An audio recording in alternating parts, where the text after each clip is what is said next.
say, in our own ways, we all found lockdown hard. But for our next guest, Anne Larkin, losing her husband of 34 years made the sense of isolation that much more unbearable. Well, turning to social media for comfort, Anne was looking for friendship and someone to talk to. Sadly, all she found was a pair of fraudsters who scammed her out of £500,000. And it's a heartbreaking story. And Anne joins us now to tell her story as a warning to others. And thank you for coming in here and sharing this today. And really, this is all born out of a horrible loss. And I'm so sorry because Graham, your husband, you sadly lost him in 2019. You've been married for 34 years and it happened quickly. So it was very much a shock, wasn't it? Yeah, he went in on the 7th of November and 10 days later he was dead. Yeah, I can't imagine. I'm sorry. And I read this morning there was a sizable death of service payout. What's it? I didn't know what it was. What's the death of service payout? I didn't understand it myself at the time. The way it was explained to me, it's because he was a director. It's an insurance that the company's put out on directors. Right. I'm surmising it's if something happens to them if they're away in business abroad. I was expecting a low amount of 100,000, 200,000, something like that. I actually got 1.275 million. Wow. Well, and of course, it's a lot of money, but it's no comfort for losing your husband at all. Especially, I mean, he's put the years in. I mean, that was his his business. So you are obviously extremely distraught, upset, vulnerable. You lose the love of your life, and then suddenly we're all in lockdown. And you hadn't used social media that much, but you decided that you would use that for company. Technically, I use social media as my newspaper. Yeah, because you're a photographer. Yeah, I look at other people's photographs and just getting the news on what's going on in the world throughout the other countries and that lot, because I don't really read newspapers. I don't really watch the news on the TV. I tend to find it a bit depressing sometimes because it's always doom and gloom that they're showing rather than the good side of things that go on in the world. So, like many people, you know, social media, particularly in lockdown, became a bit of a lifeline. It was an access point to share poetry, to share photography, all the lovely, positive sides of social media. And it was on here that you started talking to these two people in particular.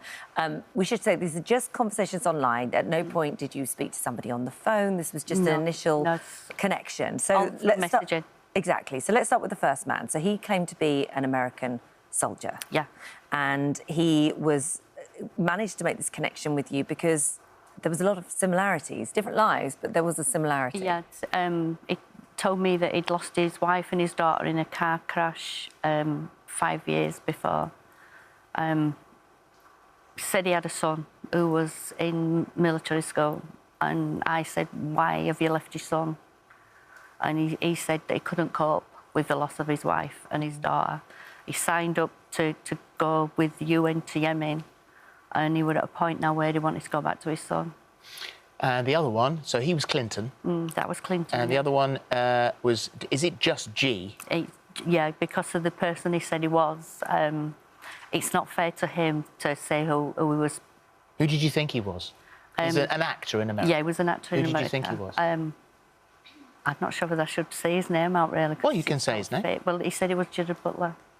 Gerard Butler. Yeah. Right. So you're talking to Gerard Butler, and he never identifies himself. No. I mean, it wasn't salacious in any way. He was talking about charity. The conversation with him started off because I'd made a comment of a photograph that was put on. I'm surmising it was his Facebook page. Yeah. And I just put on a very pensive image. Didn't think anything of it. Didn't think anything would come of it because I'd put on from like Brad Pitt and other celebrities of photographs of them, you know, like with Kim Kardashian with the dresses that she wears, great dress and stuff like that. Never got anything back. I think it was about a week and a half to 2 weeks after a message came through on Facebook Messenger saying, I'm Gerard Butler, you know, and I'm an actress also. Why did you say that comment? And I just said, well, that's what I thought. For me, it looked as though you had something on your mind when the photograph was taken, but you weren't sure how to express it. So that's where the connection, that's where that happened. That was the moment where the conversation began to open. And you can understand that this sort of conversation, yes, it wasn't him, But you can understand those conversations open up and happen on social media.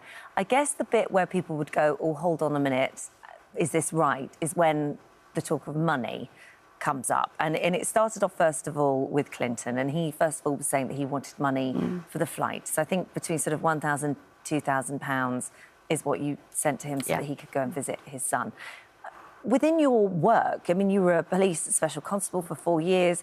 Was there not any alarm bells ringing at the time? No, none at all.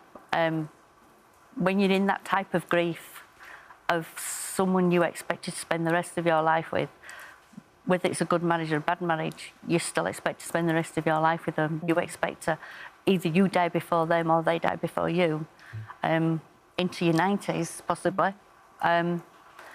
Your brain can't function right because you have all these emotions that are bombarding you all together. So Clinton, the soldier, or UN guy, he wants to get back and see his son. So that's, you know, what would that take? Airfare, you know, sort of top whack, £1,500. I can't tell you exactly what the airfare could be. But I mean, certainly not. Yeah. As much as the money that you sent. So you're sending money to him. You're sending money to, and we keep stressing this is absolutely not Gerard Butler. It's not. So you're sending money to a very famous rich actor. Why were you sending money to an alleged rich Hollywood actor? It was talking about a compound being built for homeless children and homeless families. They were building a school, there was building housing, there was building an hospital, there was other outbuildings that was being built. Did he do it through a foundation? Did he say, I've got this charitable foundation? He didn't say anything just about it. Send the money directly to me? He just sent the plans of me, what was being built, how it was being built. And they were building funds to get it all built in one go rather than in different sections. What was the most you sent him in one go? In one go, 20,000. And this, as we said, between the two of them, this turned into £500,000. And there are going to be people. I mean, you did point out, which took me by surprise actually, because I didn't know that you'd actually got £1.2 million at the beginning of it. There are going to be people watching this who are going to be less sympathetic. They're not going to take into account just how vulnerable you were, losing the love of your life. But you had £1.2 million, you lost £500,000. It's your own fault. Yeah, I completely agree with them. There's nothing that anybody out there that can say any nasty bad words about me that I haven't said myself. Yeah. I've always said that, because they've even messaged me and I've said, you are entitled to your opinion. And I completely agree with it. Yeah. I was stupid, I was all these bad words, but you need to think about how you would cope if you was going through what I was going through. Yeah. And also, all you're guilty of is being a good person that's trying to help someone, you know? Yeah. That's actually all it was. And I'm sorry that they took advantage of you in this way, I really am. You did manage to get quite a lot of the money back, actually. I think it was sort of like 345,000, and it was the bank that gave you that money back. Which is, that was a stunner for us. I mean, that's amazing you got that back. The way the bank explained it to me was because they didn't notify the police themselves initially and didn't protect me, then they have a duty of care and towards me. Did they try to warn you? No.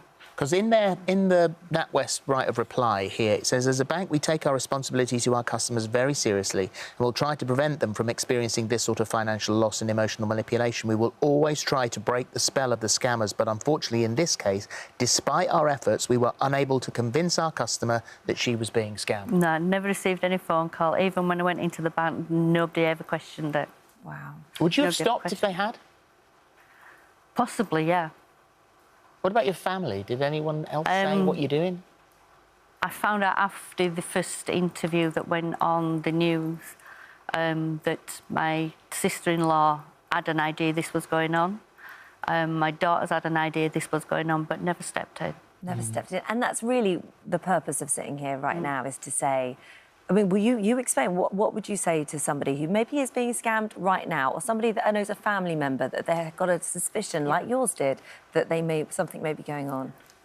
The person that's being scammed, like myself, I didn't realise I was being scammed if you're going through grief, it's like a mental trauma.